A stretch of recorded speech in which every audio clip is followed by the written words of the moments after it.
Welcome to my farm. Red Roof Family Farm is a flower farm in Kelowna, British Columbia, Canada. We are a Zone 5. I'm not convinced that having a farm is what makes you a farmer. I think the thing that makes you a farmer is when you obsessively check the weather. And I have proof that I'm a farmer because I definitely do that. And it's saying tomorrow, this is all gonna be gone. Tomorrow, frost is coming and it's gonna kill everything on my farm. So before it's all gone, let's go do a quick tour. Let's start with the spot that I'm going to be the saddest to go. My high tunnel that has all my dahlias inside of it.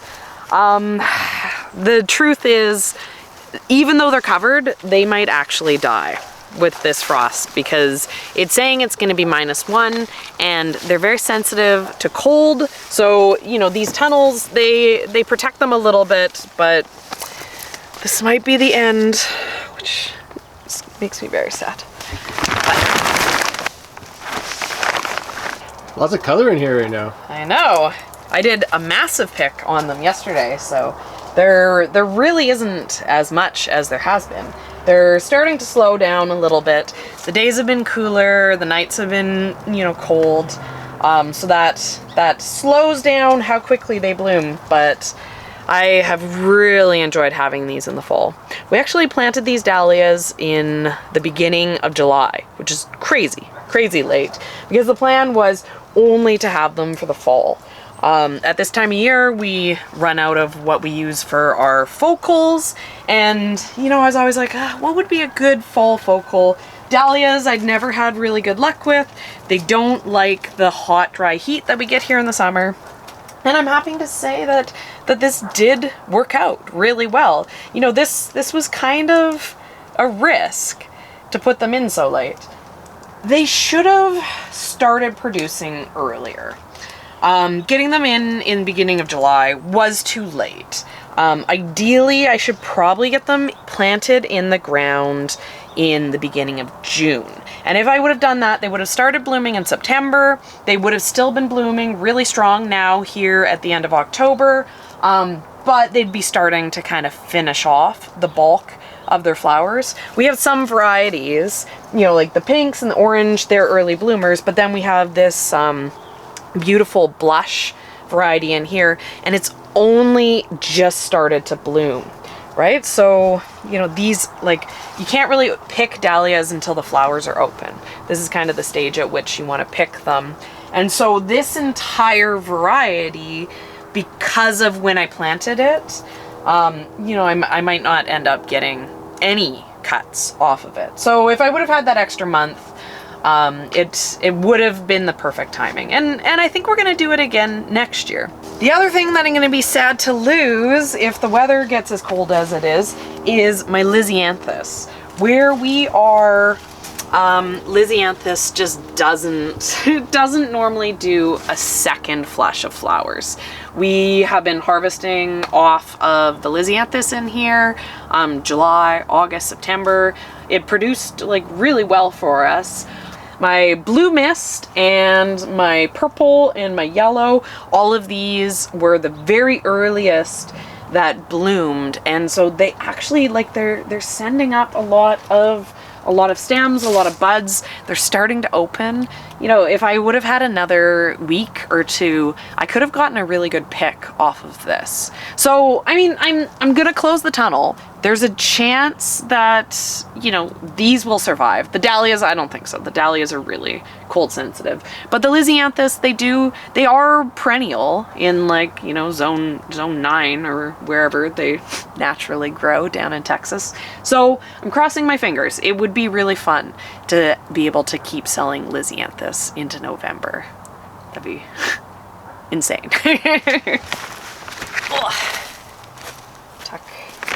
Tuck my precious back into bed. I'm always sad, you know, when this weather comes. It is sad to see the flowers go, because it's going to be quite a while until they're back again. You know, the earliest blooms that we get are tulips, which only start blooming in the end of April. So, you know, being up here in Canada, the season is fairly short. But one thing that makes this time of year exciting is that I have exciting things showing up for the new season, like what I currently have filling up my cooler. We received our 9,000 tulip bulbs the other day, so we have lots of beauties. We're storing them in the cooler because it's been so warm that they could potentially start growing, not being insulated in the ground. So these are in here, you know, maybe next week. We're gonna get these into the ground. We got some hard work ahead of us. And after all that hard work is done, I'm definitely gonna be ready for it to be farmer vacation time. One of the things I miss during the busy farming season is getting to play video games, and I'm really excited to spend a bunch of time playing a new game from our sponsor, Huge Casino. Huge Casino is a fun casino game that offers over 100 online games typically found in real casinos. Players can enjoy slot machines, blackjack, poker, roulette, and more. It allows players to join clubs and compete in the Billionaire League, as well as various events to win virtual currency and other rewards.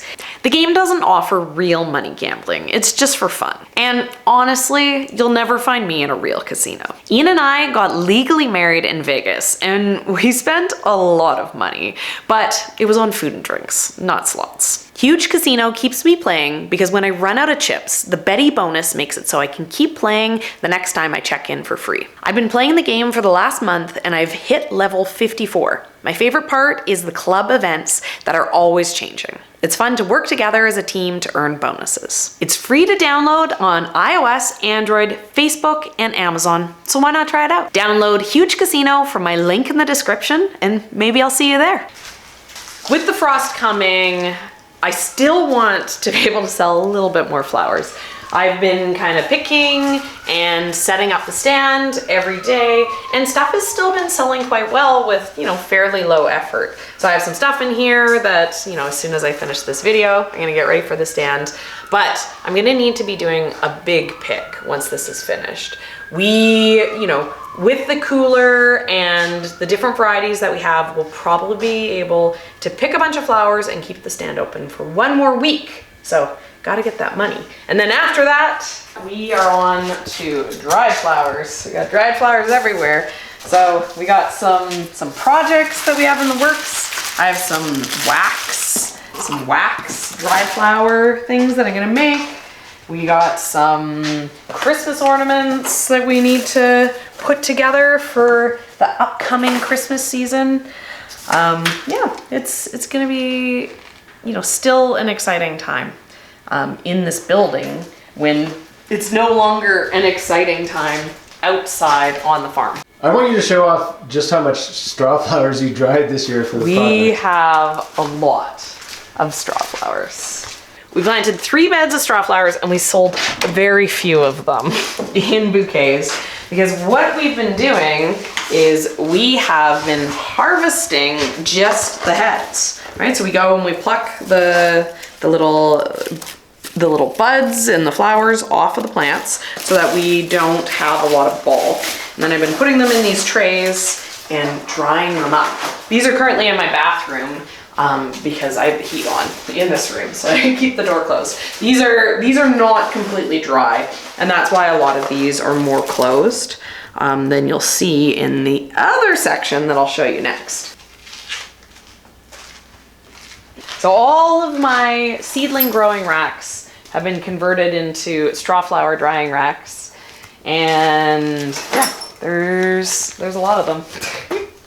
I've put away also, you know, like there's probably a garbage bag worth that's already been put into storage.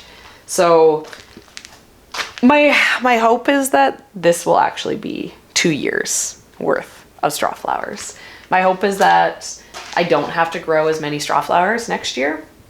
But I mean, if I sell them all, I do like money. We have been working, you know, we've been ignoring the farm, which is part of the reason why it looks like what it looks. A lot of other flower farmers at this time of year, they're going to take advantage of the nice days to get outside and do the physical work of taking down the farm for the season. We haven't been doing that. We're in the future, we would like to be doing that, but we have some expansion plans that need to get finished up before the year ends. So, you know, we've been making that work a priority, and I'm really excited about how it's coming along. We got our email from Unicorn Blooms. Our shipping date is coming up because in the spring, we put an order in for $10,000 worth of peonies. I think that it is like 900 peonies in total that we have coming.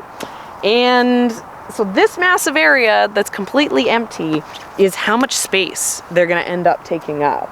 And this is full of trees, rocks. This has been a really big job that Ian has been working on for the past month. And we're getting really close. I'm really excited. We have the landscape fabric on hand. So as it gets finished up, we're putting in the fabric. It's going to almost the fence line. So it's, you know, we just feel like really proud and really excited about what the farm is going to be like next year, with finally having this area that's just kind of been a mess the entire time we've lived here, now into production, clean, easy to maintain. It's gonna feel amazing, even if it won't necessarily feel amazing digging 900 massive peony holes. Okay, but no more distractions. The point of this tour is to show you what the farm looks like right before the frost comes. And so what is in the farm is nothing that is fall plantings. The only things that are in the farm are just my summer plantings hanging on for dear life. And I find this really fascinating to see what thrives, how they change as the weather gets cooler, what keeps blooming, what doesn't. So we're gonna start at the bottom and we're gonna work our way up. In Kelowna, we don't get a very great showing of fall color. If you look at the mountain across, it's all evergreen. So there is no leafy trees to glow with all those beautiful colors. There's no maple trees lining the roads. And, in general, a lot of the trees that people do plant around here will go straight from green to brown. We don't get that classic fall look. But one thing that other people have asked me about is, what is this gorgeous plant? Because it is one of the few things that actually does glow in the fall. And this is an Oregon grape. It's growing on the fence because it's a total weed in our area. It's super drought tolerant, and it's very aggressive. I am not going to be taking it out because I like it. I think it looks really pretty. It's not edible. It's just a decorative plant, but it's kind of fun to have it along the back of the farm there, and it's going to fill in from year to year because it is kind of like a perennial vining, like a grape, right? Grows like a grape, but it's really pretty right now. I've showed this in my last farm tour, but it deserves a little bit more love, because I only show it at this time of year. Most people would think that I just have a weedy mess, because the rest of everything around here is a weedy mess. But this is miscanthus grasses. I think I have about 5 different varieties planted down here. One of my favorites, because I was looking to buy more, is silver feather or silver feather. So I really like that one. That's one of the ones in here. But yeah, I have a few different ones, and I grow them just for these beautiful plumes. And someone was saying that they look like corn silk, which I kind of agree with. I really like it. Pampas grass doesn't grow here, but pampas grass is really trendy. So at this time of year, I can cluster a bunch of these together and get the kind of that pampas look in the bouquets. But they're also very simple to grow. And these look great in your landscaping because they turn into these like bushes of beautiful grass all summer, and then they set up these fall blooms. We used to have them at our old place in our landscaping, and we'd leave them all winter. The snow would eventually knock them over, but we usually had them looking pretty and attractive until the new year. Last year we had 0 tomatoes. which is a problem because Ian and I are tomato-based life forms and we have the merch to prove it. But so this year I was like, we're never doing that in our lives ever again. So we put in 2 beds of tomatoes.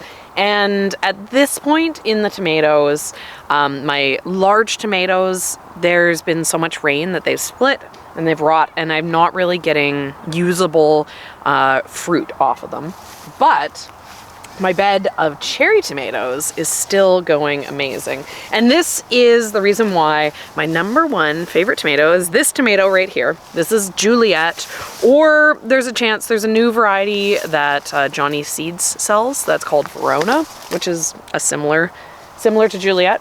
But I love these. You know, as the days get shorter, the tomatoes ripen so much slower that, you know, the big fruit doesn't necessarily do anything. But these will keep ripening until frost hits. So, you know, I probably should come out and do a big pick and save some of this because it's going to be a sad season of only frozen tomatoes soon. And then I also have some cherry tomatoes in here. These should be red. They're just, I've been eating too much. These are Sakura. And then the other variety that we grew this year is, you know, classic favorite, Sun Gold. These are Ian's favorite, so I had to grow them for him. If you've been around this channel, you probably know that I love to complain about cosmos. Cosmos drive me crazy. They're like, they become such a weedy mess. They're very unruly.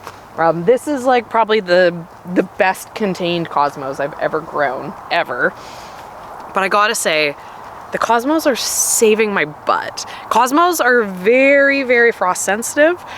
So even without a frost, just a cold night, they'll die off.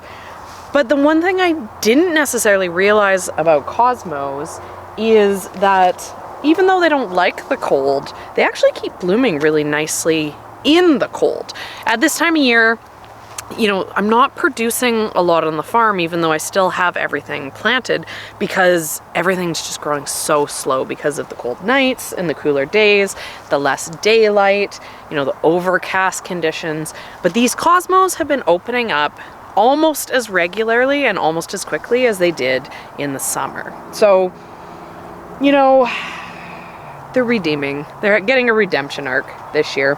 My bouquets at this point have been, you know, very, very Cosmo heavy because, you know, they have so many blooms that I can pick. So I'm gratitude, Cosmos, gratitude. But I mean, my real love is over here. Marigolds. I've been obsessing about these for like 3 years straight now. The varieties that I grow is cocoa in orange and gold, and I also have a yellow and also another orange called Zoshi. I love these. These have been blooming since July and they're still going strong. You know, at this point it's getting kind of difficult to find stems, and I'm like, come out here and I'm like, I don't know, am I going to be able to find 100 stems? But it's like, yep, no, totally. They just magic. The marigolds my customers love. The color of them is like, I just love them. What do you think, Ian? Are they the perfect flower? They're the perfect secondary flower. I don't know. I feel like I would gladly take just a bunch of marigolds. But I do know, I'm not putting those in the stand because I know that's me. Okay, next up we have zinnias, and these look real bad. At this point, these zinnias, let's see, we would have planted these, you know, beginning of June, kind of last frost. And it's, you know, it's amazing that they're still going.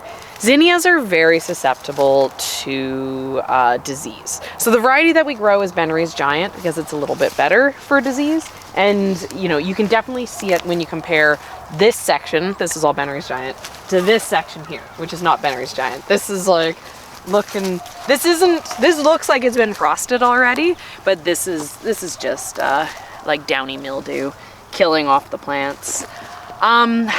you know, I'm not really picking very much out of here anymore. There's a few plants that are healthy enough that the stems are still harvestable, but a lot of these, like even like, so this plant, it's like almost killed off, and then it has this, you know, stem that I could use, right? It has a flower, but if you look on the edges, it has some blemishes, and this is the flower actually having some downy mildew damage to it. And if I was to take this and put this into water, this would actually, the vase life on this would be very poor. So because of that, I don't know, I'd rather sell the cosmos because they look beautiful and they're not questionable. But these were nice. I keep them for the memories. Strawflowers. I've shown you, you know, the harvest. Here's the plants, right? And they really don't look like much. They're also way, way taller than what a strawflower plant would be if I was picking off of it. Right, here's a good, let's break the stem off as an example. I would have harvested this stem at this point because these little buds up here were originally where the flowers were, right? So if I would have done that, then this whole plant would have been hacked down and shorter and just sending up side branches kind of like this. So my strawflowers are very, very tall. Some of these are as tall as me. And this year I've actually been getting my kids to help me pick these a lot. And it's getting to the point now that they can't reach to get the flower heads. Strawflowers are, they like cool weather. So they bloom in the summer, but you really need to get them established into the ground when you have cool nights and, you know, the days aren't cooking. So these, like I had tons and tons to pick in the summer, but then it kind of slowed down. And it was only once the shorter days and the cooler nights came in September that these started to really send up another round of flowers. So even though there's not much here, right now it doesn't really look like much, there is more here than there has been like for a while. So this is a good example of something that isn't bothered by the cooler weather. It actually really thrives in these fall days. And I'm glad because, like I said, I want to get 2 years worth of strawflowers off of these plants. And yeah, I got work. I gotta come in here. I gotta like pick these before the frost comes because the frost will damage them and then they won't dry properly. So on the to-do list, along with planting $10,000 worth of peonies and harvesting all the flowers off the farm. Statice is another one of those plants that's really similar to the strawflowers, where you want to get it in, you want to get it established in the cooler weather, and then it will go through the summer. And it blooms a ton in the summer because it sends up all these stems in the cooler weather, and then it kind of fizzles out a little bit in late summer because it's not sending up as many stems. So these plants had kind of been completely picked off by the beginning of September, and then there was a little bit of a lull where I wasn't picking too much, but now it's filled, right? You can see there's like so many of these sticks coming up. It really is unfortunate that, you know, we have the cooler weather. I could see, like, if you're a zone 8 or something where you get these like long fall seasons, these could just really thrive, right? Because all, like here, this plant, it's got 4 shoots that are just coming up. It has 4 or 5 shoots that have immature flowers, and then 1 single stem that has flowers that are starting to open. So this has 10 stems, and the only one that I'm going to be able to harvest to actually get anything out of it is the 1 stem that has flowers opening. And then the frost is going to come and kill all the rest of them. But yeah, no, they really, really are enjoying this cool weather. So I will be sad to see them go, but I've been really appreciating having them. Like I said, I've been putting a bulk of cosmos in my bouquets. The other thing that I've been using to really fill up the bouquets right now, because they're basically like a greenery, dahlias, cosmos, and then like a big pile of statice. So more gratitude This section of the farm is probably the most attractive section right now. It has the most color, it has the most beauty. So I really like coming and just hanging out down here. But at this point, a lot of this stuff isn't really doing anything. You know, I have my bed of anise hyssop here, which was incredible. I picked off of this like armfuls and armfuls for, I don't know, I felt it was like 10 weeks that I was picking on this. You know, and some of the earliest stuff, right, like here along the front, this is one of the places where I would have picked the very first time. You know, it's still sending up like side branches from when I picked it off so aggressively. But, you know, it slows down a bunch in this weather. It's not really growing much. These stems aren't really getting enough length for me to be able to use them in the bouquets. And then the stems that are here that I just didn't get to, you know, they're just, you know, here's what the flower originally looked like, you know, and then this is it kind of like dead and finished. So it's just a little too ratty for me to want to sell, you know. And even the leaves, they're getting like fall color. They're not that nice rich green that they're supposed to be. But all of these heads that I didn't pick, you know, here's a good example where they're brown. They're actually full of seeds. So these plants, you know, the wind blows on all these, the seeds drop into the ground. This is full of chickadees coming and pecking at the seed heads, flicking seeds all over the place. Anise hyssop is inconsistently perennial for us. So, you know, good 50-60% of this bed isn't gonna come back next year. But in all the spots where they don't come back, we're gonna have dropped so many seeds that I don't think we have to worry about replanting this. I think every year this is just gonna come back, you know, bigger and stronger. The other greenery that I had been using for most of the summer is the cinnamon basil, but she is a hot weather diva and she hasn't grown at all once the cooler nights in September have hit. So it's very sensitive to frost. This is gonna be gone, unusable, dead mush. So I can pick this and I can dry it to save it. We do use a lot of this as dried flowers. But I've been the reason why there's anything left in here is I just haven't been picking it. I've been saving it for when I absolutely need it because, you know, there isn't going to be any more that grew on this. So, you know, if you're planning for using this into the fall, because it's the perfect color to pair for those more darker ball palettes, you need to make sure it's ready early in the year. You can succession plant it, but you can't succession plant it too late in the season. Floss flower. This is my first year growing this. And I thought I was gonna have no success. It was very, very short, very small for me. I didn't think it would ever get into usable stem lengths until the summer heat came and it exploded. And I've really enjoyed using it. It has a very unique look. You know, the color is very vibrant in the bouquets and the small little flowers and the fuzziness of it. It's a great texture. I've also found that it dries really well.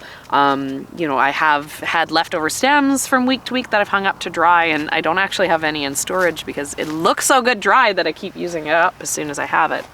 So I really enjoy this. But this is another one like the Strawflowers and the Status where it seems like it's been really enjoying the cooler weather. It kind of had stopped, you know, there's a lot of brown in here from me having it had produced so much I wasn't able to pick it all. So this is like stuff that should have been deadheaded off. But any of the plants where I did pick, you know, here, this one on the front, I did pick a big stem in the summer. You know, it's sending up side stems that, you know, are looking really nice and really usable. And, you know, you can kind of look down the row and there's some of these like really tall side stems that have come up. Some of the like tallest stems of the year I'm getting right now. So, you know, I'm really happy about the potential for this to be into the fall succession. Most of my main farm here at this point is just weeds and mess. It's the stuff where I should have been cleaning it up. It's all my spring planting that just never really did anything.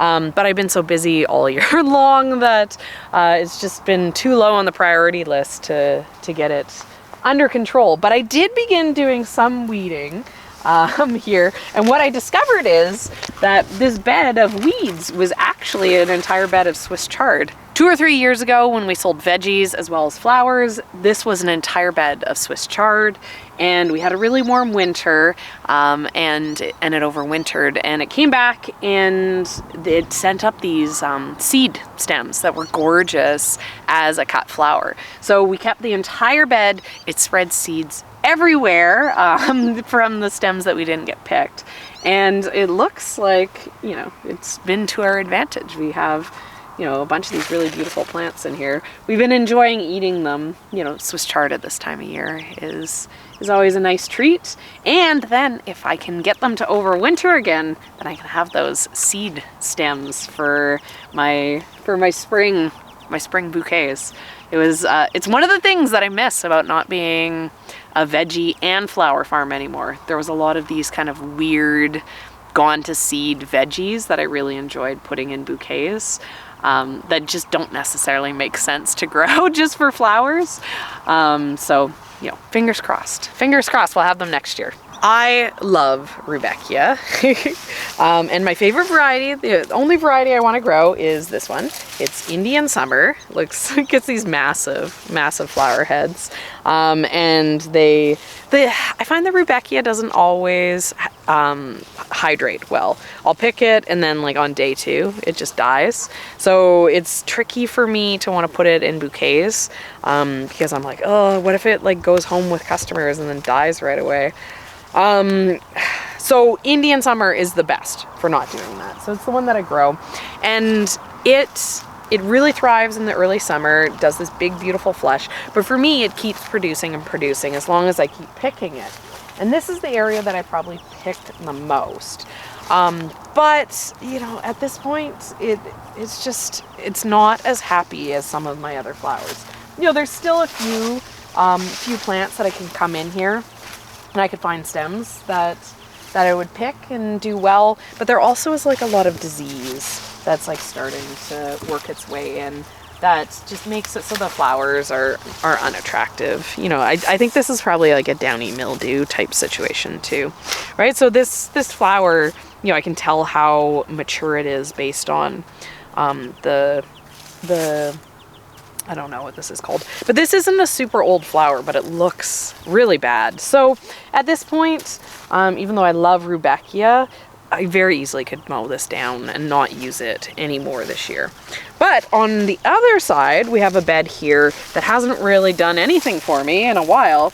This is my feverfew. And so feverfew we grow for the spring, and it is like, it's like the anise hyssop, where for me it's inconsistently perennial. About half of my bed will survive and half of it won't make it, but I keep it in place and then I fill in the empty spots in the spring. So this isn't going anywhere. It could use a mow down to get ready to overwinter. But as the cooler days came on, like these plants were completely dead. There was like no green. They were very unhappy looking through the summer heat. But yeah, then they started to green up, and then they've sent up side branches, and a bunch of these are actually usable, right? So this is a little short. In the spring, the stems would be, you know, like quite generous. But this is still completely usable, right? This is still something that would make a nice filler in the bouquets. So, you know, the feverfew is good for having some of this like late season potential without having to plant something specifically just for the fall. The only other thing I've really been getting out of the farm at this point is, you know, the category I'm gonna call creative greenery. So, you know, I don't have as much to work with as I normally would in the rest of the year, because, you know, as I said, my anise hyssop is gone. You know, my cinnamon basil isn't really growing much. So one thing that I've been using is peony leaves. So, you know, they're not looking as good as as they have been, because I've been picking the best looking stuff out of it. But I've been picking them with some of this like fall color to it, to do like a fall style bouquet. And normally you don't want to pick your greenery off of your peonies because it needs the greenery to be able to send energy into its roots, to come back big and strong and beautiful next year. But because it's the end of the season, you know, this is gonna die with the frost anyways. So, you know, picking this a few weeks earlier than when it would naturally die isn't really gonna affect the plant very much. So this is something that, you know, I've been scraping together. There's also a few other things that, you know, I've been, you know, I'm like, oh, okay, that looks kind of cool. Over here, we have a couple of asparagus plants. When we first moved here, we planted these, and, you know, they send up these ferns in the summer, but I've been enjoying picking, you know, some of these. And this is the same thing. You have to leave these if you want your asparagus roots to get energy to give you asparagus next year. But I've been taking some of these smaller branches to create some like yellow wispy details in the bouquets.